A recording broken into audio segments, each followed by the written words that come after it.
Katanungan galing kay kapatid na Akh Muhammad bin Ahmad.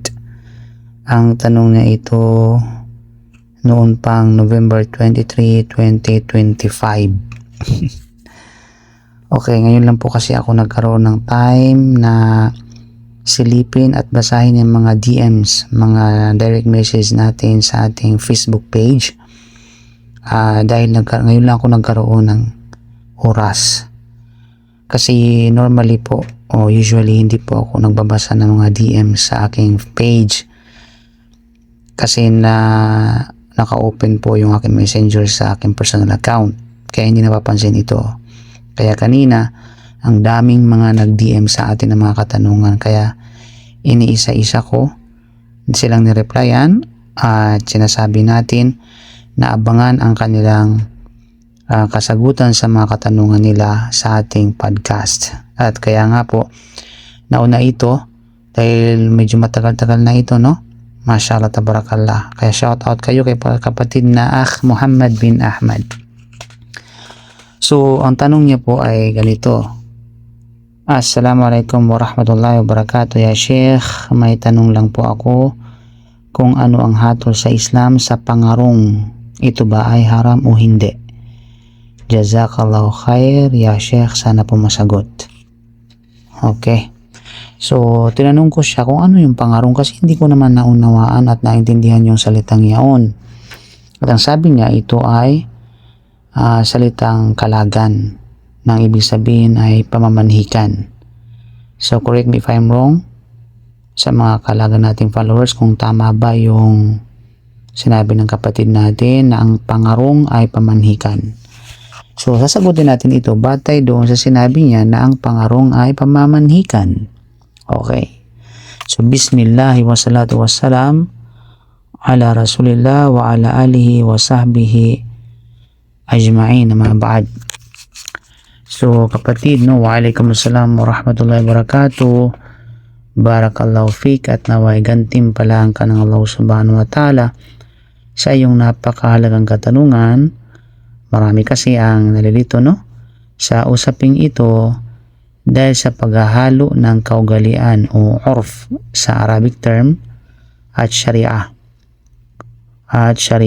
Kaya mahalagang malaman kung ano ang pinahihintulutan at ano ang hindi.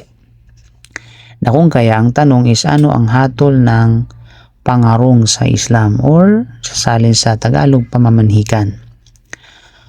Ang pamamanhikan o pangarong, kapatid, no, ay hindi haram sa sarili nito sapagkat ito ay isang kaugalian o urf at hindi isang gawaing pagsamba o ibada mismo. Ito ay pinahihintulutan or mubah sa legal term kung ito ay nagsisilbi lamang bilang pagpapakilala ng dalawang pamilya o yung tinatawag na ta'aruf o kaya pag-uusap tungkol sa kasal o kaya pag-uusap tungkol sa mahar, petsa ng nikah at iba pang practical na usapin. Ngunit nagiging haram ito kung nilalagyan ng mga gawaing salungat sa Sharia. Isa sa mga kinikilalang prinsipyo sa fiqh o qaidatul fiqhiyya ay ang al-aslu fil adati al-ibaha. Ibig sabihin, ang batayang hatol sa mga kaugalian o urf at tradisyon ay pagiging pinahihintulutan maliban kung may dalil na nagbabawal dito. So ito ay isang kilalang qaida fiqhiyya o legal maxim na kung tawagin na binanggit ng maraming scholar kabilang sina Ibn Taymiyyah at Ibn Qayyim rahimahumullah. Ang Quran ay nag-uutos ng mabuting pakikitungo. Sinabi ng Allah sa Suratul Ma'idah, Ya ayyuhalladhina amanu awfu bil uqud. O kayong mga sumasampalataya, tuparin ninyo ang inyong mga kasunduan. So ang pag-uusap ng dalawang pamilya bago ang nikah ay kabilang sa mga paraan upang maging malinaw ang mga kasunduan at maiwasan ang alitan. Follow-up question. May pamanhikan ba noong panahon ng Propeta sallallahu alaihi wasallam? Walang naitalang sunna na ang Propeta sallallahu alaihi wasallam ay nagsagawa ng isang particular na seremonyang katulad ng pamamanhikan o pangarong sa ating kultura. Gayunpaman, nakikipag-usap siya sa wali or guardian at sa pamilya ng babae bago ang kasal. Halimbawa, nang hingin niya ang kamay ni Habiba at ng iba pa niyang mga asawa, nagkaroon ng wastong pakikipag-ugnayan sa kanilang mga tagapag-alaga. Kaya, ang prinsipyo ng pakikipag-usap sa pamilya ay umiiral, ngunit walang itinakdang ritual o seremonya na dapat sundin. Kailan nagiging haram ang pamanhikan o pangarong? Ang pamanhikan ay nagiging haram, kapatid, kung ito ay sinamahan ng mga ipinagbabawal ng Sharia, tulad ng malayang paghahalo ng mga lalaki at babae o ang tatawag ay ikhtilat, or pagkakaroon ng khalwa ng lalaki at babae na hindi pa mag-asawa. Ang khalwa, yung sa pagitan lang at saka ng babae at saka ng lalaki na walang ibang kasama.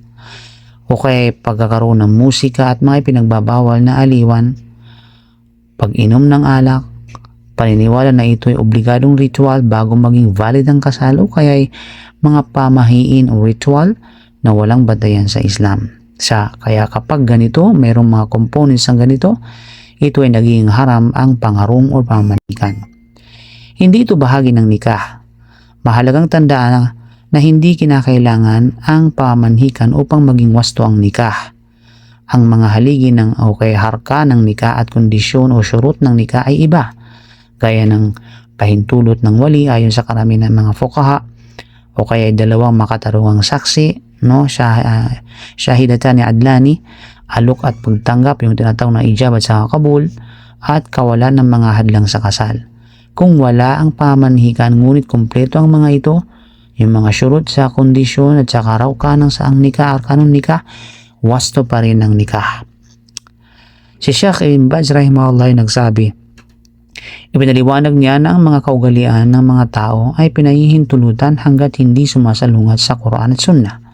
Sinabi ni Sheikh Ibn Uthaymin rahimahullah sa Asyar al-Mumti', ang mga kaugalian ay natiling pinahihintulutan maliban kung may katibayang nagbabawal sa mga ito.